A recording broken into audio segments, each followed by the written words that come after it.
여보, 우린 지금 사람답게 살고 있는 게 아니오. 귀신처럼 살고 있어. 가난에서 벗어난 농부, 결국 모든 것을 잃었습니다. 그의 겨울은 유난히 길었다. 성만은 허름한 초가집, 처마 밑에 앉아 손이 시리도록 집신을 엮고 있었다.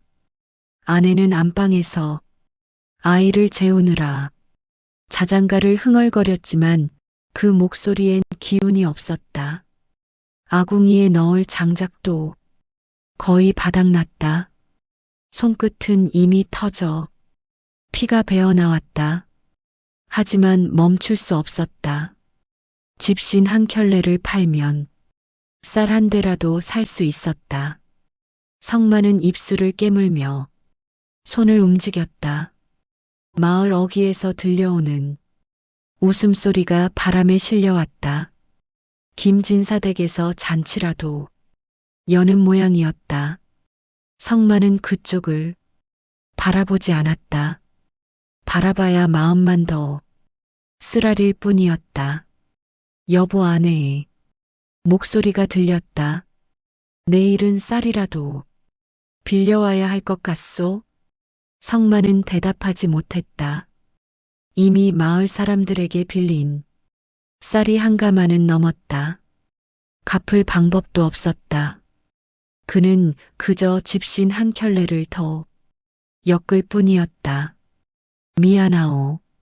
성만은 작게 중얼거렸다. 아내는 듣지 못했다. 아니, 들은 척하지 않았는지도 몰랐다. 밤이 깊어지고 성만은 홀로 뒷산 쪽으로 걸어갔다. 이유는 없었다. 그저 답답한 마음을 달래고 싶었다. 초가집 안에 있으면 숨이 막혔다. 가난이 벽처럼 둘러싸여 짓눌렀다.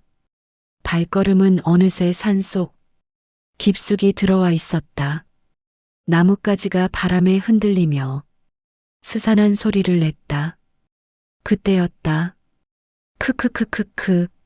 어둠 속에서 웃음소리가 들렸다. 성만은 멈춰섰다. 등줄기가 서늘해졌다. 달빛도 없는 밤 나무 사이로 희미한 불빛이 보였다. 그것은 도깨비불이었다. 누구요? 성만의 목소리는 떨렸다. 사람이 아니지. 목소리는 낮고 익살스러웠다. 그리고 불빛 속에서 작은 형체가 나타났다. 키는 아이만하고 머리엔 뿔 하나가 삐죽 솟아 있었다. 얼굴은 장난기 가득했지만 눈빛만큼은 오묘하게 깊었다.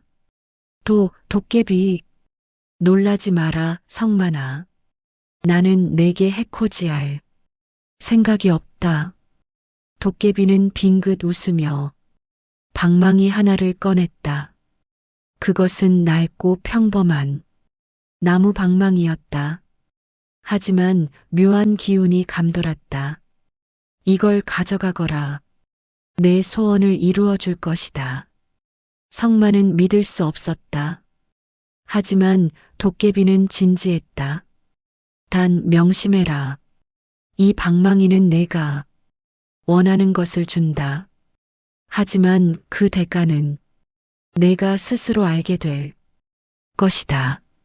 대가라니 무슨. 묻지 마라. 어차피 넌 알게 될 테니까. 도깨비는 방망이를 성만의 손에 쥐어주고 어둠 속으로 사라졌다. 불빛도 함께 꺼졌다. 성만은 떨리는 손으로 방망이를 들었다. 그것은 생각보다 가벼웠지만 묘한 온기가 느껴졌다. 마치 살아있는 것처럼. 그날 밤 성만은 방망이를 품에 안고 집으로 돌아왔다. 아내는 이미 잠들어 있었다.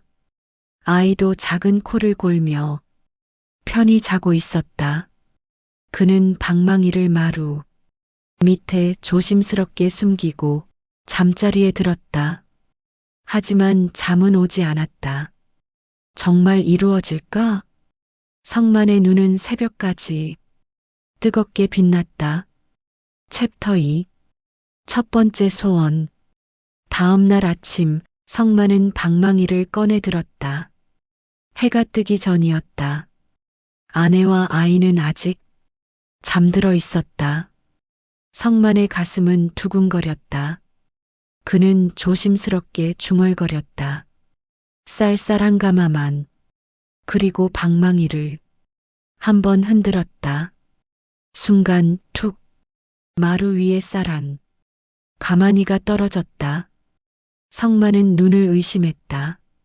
손으로 쌀을 만져봤다. 진짜였다. 햅쌀 냄새가 코를 찔렀다. 알이 굵고 윤기가 흘렀다. 허허. 성만은 웃음이 나왔다. 아니, 울음이 나왔다. 감격과 두려움이 뒤섞인 이상한 감정이었다. 여보, 이것 좀 보시오. 아내가 놀라 달려왔다. 이게 어디서 난 거요? 그게 설명하긴 어렵소만. 아무튼 하늘이 우릴 도운 것 같소. 성만은 도깨비 이야기를 꺼낼 수 없었다. 아내가 믿지 않을 것이 뻔했다. 아니, 믿는다 해도 두려워할 것이 분명했다. 아무튼 이제 며칠은 굶지 않아도 되겠소. 아내는 반신반의했지만 쌀이 눈앞에 있으니 의심할 여지가 없었다. 그녀는 조심스럽게 쌀을 만지며 눈물을 흘렸다. 정말 하늘이 우릴 도우신 거겠죠. 그렇고 말고요. 성만은 아내를 안심시켰다. 하지만 그의 손은 이미 방망이를 꼭 쥐고 있었다. 그날 밤 성만은 다시 방망이를 꺼냈다. 이번엔 돈. 방망이를 흔들자 은전 몇 잎이 떨어졌다. 성만의 눈빛이 변했다. 정말 되는구나. 뭐든 되는 거야. 그는 밤새도록 방망이를 흔들었다. 쌀, 돈, 옷까지, 농기구. 필요한 것들이 하나둘 생겨났다. 마치 꿈을 꾸는 것 같았다. 새벽녘 마루는 온갖 물건으로 가득 찼다. 아내가 일어나 깜짝 놀랐다. 여보, 이건 뭔가 잘못된 것 같소? 무슨 소리요? 우린 이제 굶지 않아도 되는 거요. 성만의 목소리엔 흥분이 섞여 있었다. 그는 처음으로 불하는 것을 느꼈다. 가난에서 벗어날 수 있다는 희망이 온몸을 감쌌다. 하지만 아내의 눈빛은 불안했다. 여보, 이건 우리 것이 아닌 것 같소? 누군가의 것을 훔친 건 아닐까요? 훔치다니. 이건 하늘이 준 거요. 성만은 화를 냈다. 아내는 더 이상 말하지 않았다. 그날부터 성만의 집에는 물건이 늘어나기 시작했다. 챕터 3변에 가는 일상 한 달이 지났다. 성만의 집은 더 이상 가난하지 않았다. 쌀독은 가득 찼고 장독대엔 항아리가 늘었으며 아이는 새 옷을 입고 뛰어놀았다. 마을 사람들이 수군거리기 시작했다. 성만이 어디서 돈이 생긴 거야? 집신 팔아서 저렇게 될 리가 없는데 혹시 도둑질이라도 한 거 아니야? 아니면 산삼이라도 캔 거 아닐까? 소문은 꼬리에 꼬리를 물었다.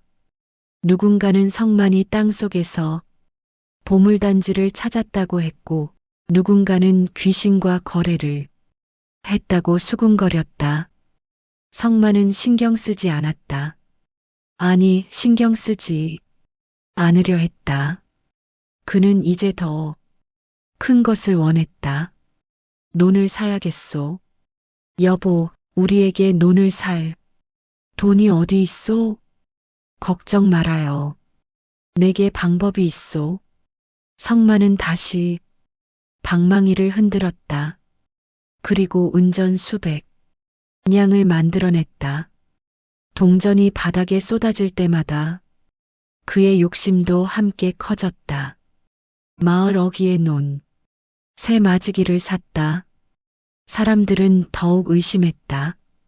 성만이가 갑자기 돈이 생겼다니 뭔가 수상하다. 분명 뒤가 있을 거야. 하지만 성만은 개의치 않았다. 그는 이제 기와집을 꿈꿨다. 평생 초가집에서 살았던 그는 기와집이 곧 신분, 상승처럼 느껴졌다. 여보, 우리 기와집을 지읍시다. 여보, 그건 너무 지나친 거 아니오? 사람들이 뭐라 할지, 사람들이 뭐라든 상관없소. 우린 이제 당당하게 살 수 있소. 아내는 불안했다. 하지만 성만은 이미 결심했다. 그는 매일 밤 방망이를 흔들어 목재와 기와 인건비를 마련했다. 석 달 뒤 마을의 기와집 한 채가 새로 지어졌다. 성만의 집이었다. 기와집은 햇빛을 받아 반짝였다. 마을에서 가장 크고 아름다운 집이었다. 마을 사람들은 더 이상 수군거리지 않았다. 그들은 성만을 피했다. 지나가다 마주쳐도 고개를 숙이고 빨리 지나갔다. 아내는 밤마다 잠을 이루지 못했다. 여보, 우리 이러다 벌 받는 거 아니오? 무슨 소리요? 우린 그저 운이 좋았을 뿐이요. 성만은 아내의 눈을 똑바로 보지 못했다. 그도 알고 있었다. 이것이 잘못되었다는 것을. 하지만 멈출 수 없었다. 욕심은 마약처럼 그를 사로잡았다. 챕터 4 욕심의 끝 1년이 지났다. 성만은 이제 마을에서 가장 부유한 사람이 되었다. 노는 열맞이기를 넘었고 집엔 하인까지 두었다. 그는 비단옷을 입고 갓을 썼다. 양반 행세를 하기 시작했다. 하지만 행복하지 않았다. 마을 사람들은 성만을 보면 고개를 숙였다. 존경이 아니라 두려움 때문이었다. 아무도 성만에게 말을 걸지 않았다. 과거에 함께 막걸리를 마시던 친구들도 이제는 피했다. 저 사람 귀신한테 홀린 게 분명해. 밤마다 이상한 소리가 들린대. 애도 점점 이상해지고 있어. 소문은 점점 과장되었다. 성만의 집에서 밤마다 도깨비 불이 보인다는 둥, 성만이 사람이 피를 마신다는 둥, 온갖 헛소문이 돌았다. 아내는 날이 갈수록 수척해졌다. 그녀는 더 이상 웃지 않았다. 말수도 줄었다. 여보, 이제 그만합시다. 우린 이미 충분히 가졌소. 뭐가 충분해? 아직 양반들만큼은 아니지 않소? 성만은 더 많은 것을 원했다. 그는 방망이를 흔들어 비단옷을 만들고 금은 보화를 쌓았다. 그의 방에는 온갖 보물이 쌓여 있었지만 그 어느 것도 그를 채워주지 못했다. 어느 날 아들이 물었다. 아버지, 우리는 왜 이렇게 많이 가졌는데 친구가 없어요? 성만은 대답하지 못했다. 아이의 순수한 눈빛이 그의 가슴을 찔렀다. 다른 애들은 저랑 안 놀아요. 무섭대요. 그럴 리가. 정말이에요. 아버지가 도깨비랑 친하다고 했어요. 성만은 아무 말도 할 수 없었다. 그날 밤 아내가 말했다. 여보, 방망이 버립시다. 무슨 소리요? 이건 우리 것이 아니요. 이건 도둑질과 다를 바 없소. 성만은 화를 냈다. 당신은 모르오. 우리가 얼마나 힘들게 살았는지 이제 겨우 사람답게 사는 건데. 사람답게요? 여보, 우린 지금 사람답게 살고 있는 게 아니오. 귀신처럼 살고 있소. 아내는 눈물을 흘렸다. 그때가 더 행복했소. 가난해도 웃을 수 있었소. 성만은 아무 말도 하지 않았다. 하지만 그의 가슴 한편이 무너지는 것 같았다. 그는 알고 있었다. 아내의 말이 맞다는 것을. 챕터 5. 마을의 시선. 마을 사람들은 성만을 욕심쟁이라 불렀다. 저 사람 어디서 돈이 생긴 건지 모르겠어. 귀신한테 팔아먹은 거 아니야? 애도 이상해 보이던데.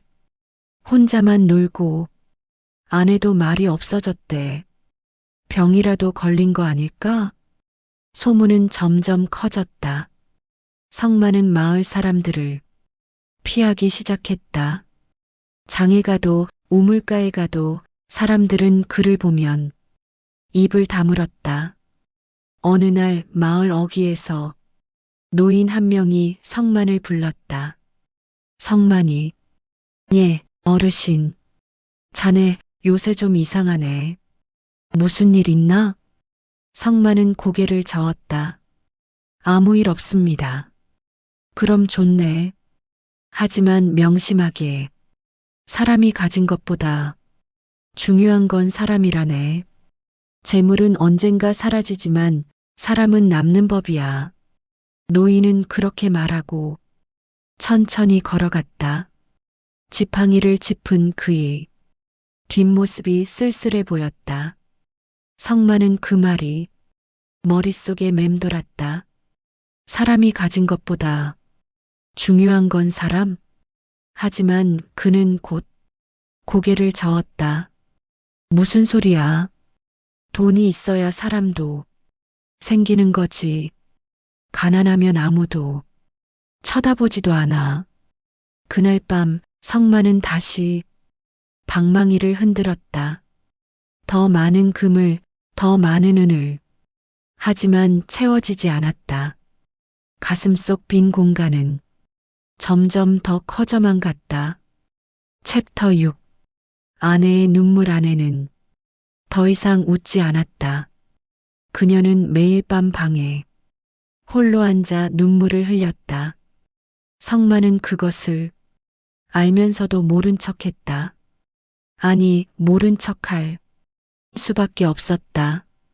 그녀를 마주보면 자신의 잘못이 선명하게 보였기 때문이다. 어느 날 저녁 아내가 조용히 말했다. 여보, 우리 이제 그만이 동네를 떠납시다.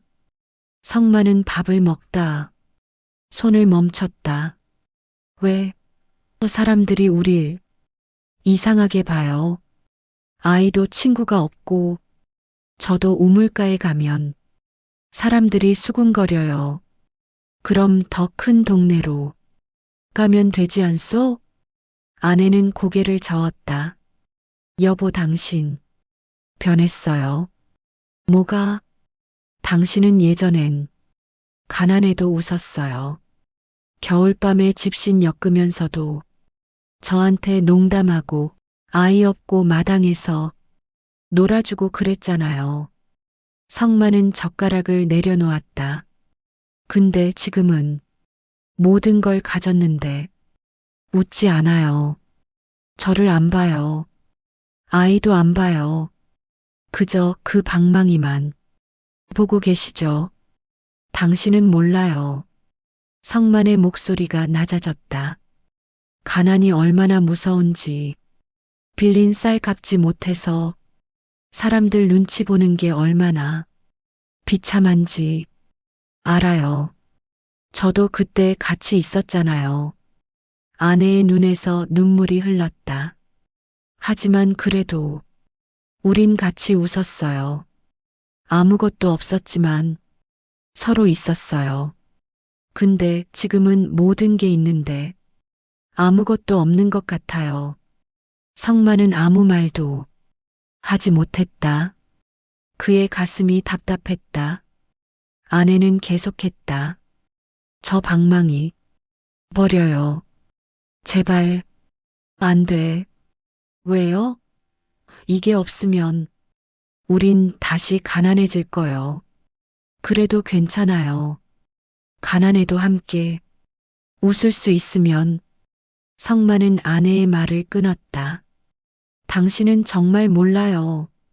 다시는 그렇게 살고 싶지 않소? 그의 목소리는 떨렸다. 분노인지 두려움인지 알 수 없었다. 아내는 더 이상 말하지 않았다. 그녀는 조용히 밥상을 물렸다. 그리고 방으로 들어가 문을 닫았다. 성만은 홀로 마루에 앉아 있었다. 밤 공기가 차가웠다. 그는 방망이를 꺼내 들었다.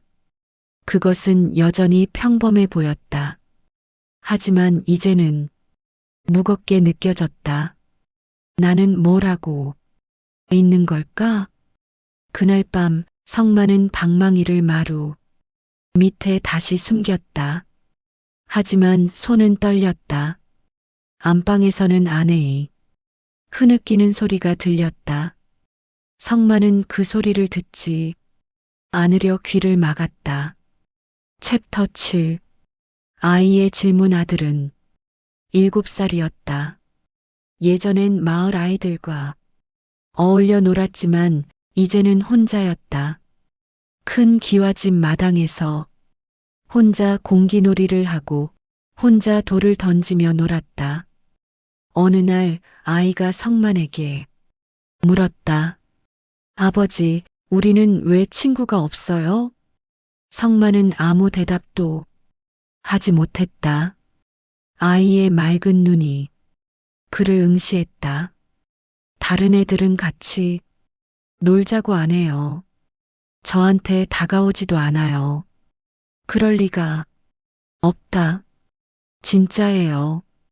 어제도 마을 우물가에서 애들이 숨바꼭질하길래 끼워달라고 했는데 아이의 목소리가 작아졌다. 도망갔어요. 저 보자마자 성만의 가슴이 먹먹했다. 그리고 한 형이 그랬어요. 아버지가 무섭대요. 뭐가 무섭다는 거냐? 귀신이랑 친하대요. 밤마다 이상한 소리가 난대요. 성만은 아무 말도 하지 못했다. 아이는 계속 물었다. 아버지, 귀신이랑 친해요? 아니다. 그럼 왜 우리 집만 갑자기 부자가 됐어요? 엄마는 계속 울고 사람들은 우릴 피하고. 아이의 목소리가 떨렸다. 아버지 나쁜 짓 하신 거예요? 성만은 아이를 안아주고 싶었다. 하지만 손이 움직이지 않았다. 아니다, 아버지는 저도 무서워요. 아이가 말했다. 아버지가 무서워요. 그 말이 성만의 가슴에 비수처럼 꽂혔다. 그날 밤 아이는 악몽을 꿨다. 도깨비가 나타나 아버지를 어둠 속으로 끌고 가는 꿈이었다. 아버지, 아버지. 아이는 울며 성만을 찾았다. 성만은 달려가 아이를 안아주었다. 아이의 작은 몸은 땀으로 젖어 있었다. 괜찮다, 괜찮아. 아버지가 여기 있다. 하지만 아이는 계속 떨었다. 도깨비가 아버지를 데려갔어요. 성만은 아이를 꼭 껴안았다. 하지만 그의 손은 떨렸다. 내가 뭘 하고 있는 거지? 그는 문득 깨달았다. 자신이 불을 얻는 동안 아이는 외로움을 얻었다는 것을. 챕터 8. 방망이의 속삭임. 어느 날 밤 성만은 방망이를 들었다. 그런데 이상한 일이 일어났다. 더 원해라. 방망이에서 목소리가 들리는 것 같았다. 아니, 분명히 들렸다. 더 많이, 더 크게. 넌 아직 부족해. 성만은 방망이를 던졌다. 하지만 방망이는 대굴대굴 굴러 다시 그의 손으로 돌아왔다. 당신이 원했잖아, 불을, 권력을, 존경을. 목소리는 계속 속삭였다. 낮고 달콤하고 유혹적이었다. 그만. 성만은 소리쳤다. 하지만 목소리는 멈추지 않았다. 넌 멈출 수 없어. 이미 시작했으니까. 욕심은 끝이 없지. 그게 인간이야. 성만은 귀를 막았다. 하지만 소용없었다. 목소리는 머릿속에서 울렸다. 더 흔들어. 더 많이 원해. 그게 내가 원한 거잖아. 아니야. 거짓말.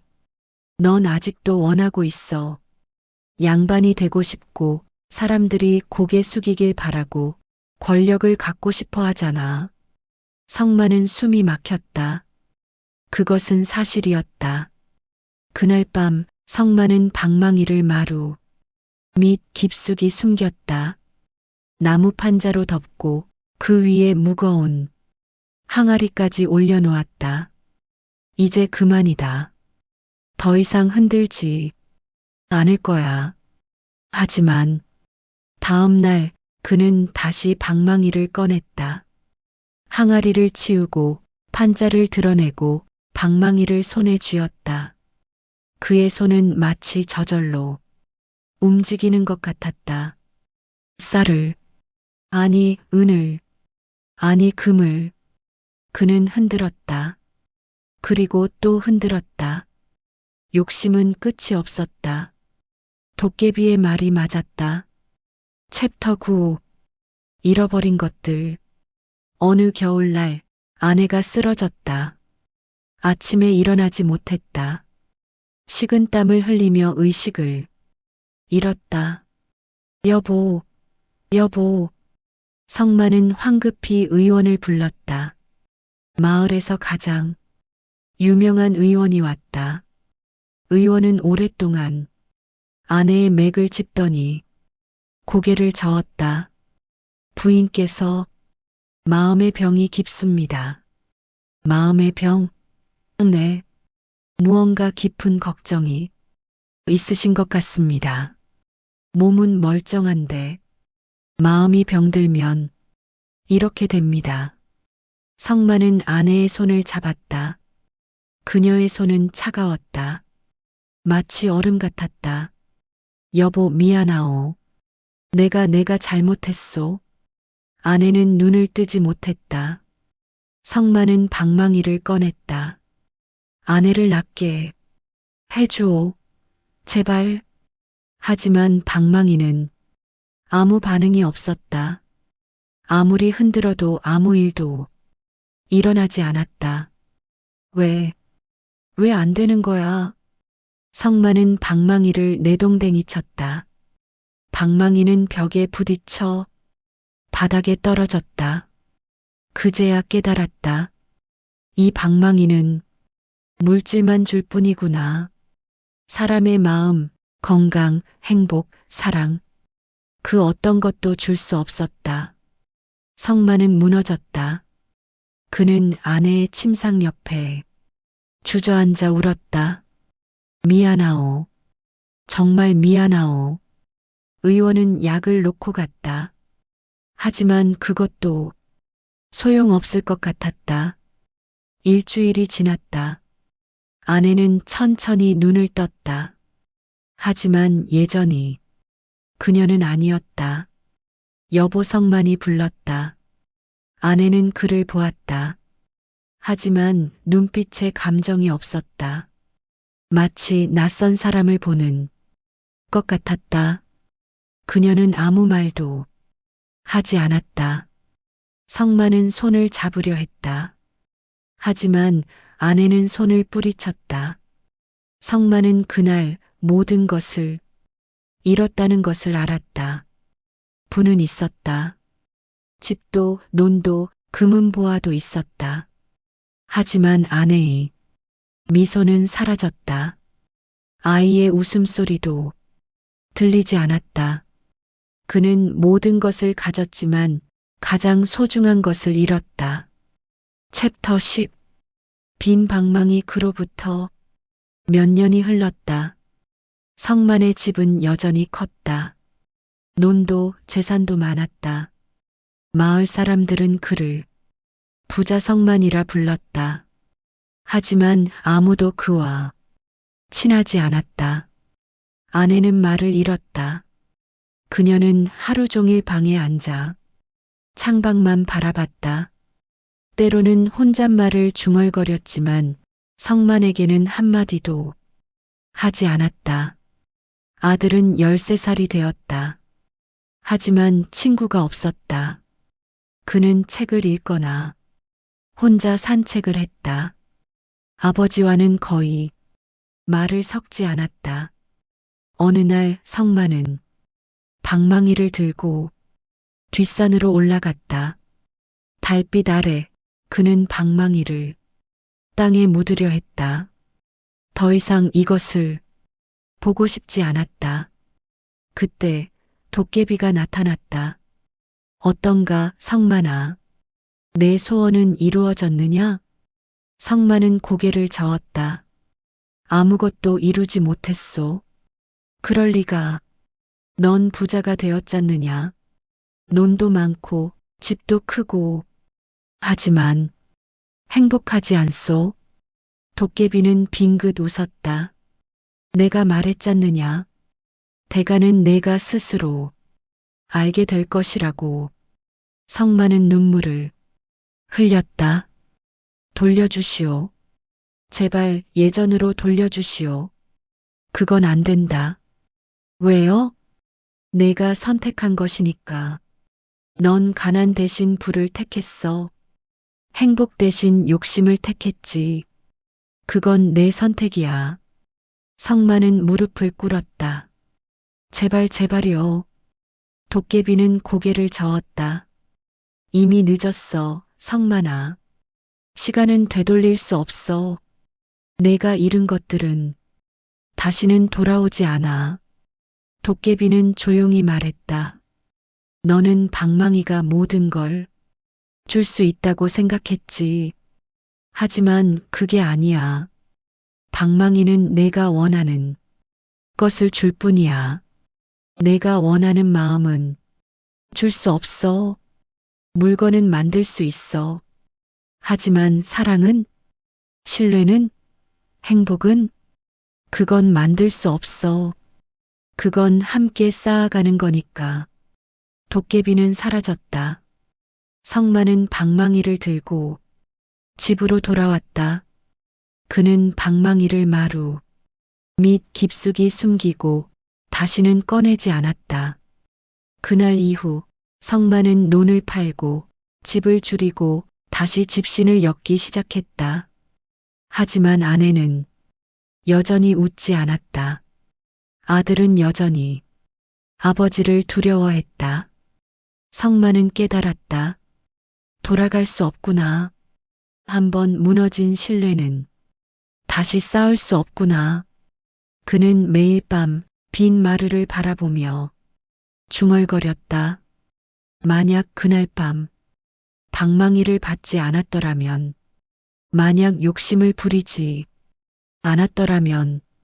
하지만 세상에 만약은 없었다. 성만은 평생 그 후회를 안고 살았다. 그는 부자로 죽었지만 행복하지 않았다. 장례식에 온 사람도 많지 않았다. 그리고 그가 죽은 뒤 사람들은 그의 집 마루 밑에서 낡은 방망이 하나를 발견했다. 아무도 그것을 가져가지 않았다. 모두가 두려워했다. 그 방망이는 지금도 그곳에 있다고 한다. 누군가가 다시 찾을 때까지, 누군가가 또다시 같은 실수를 할 때까지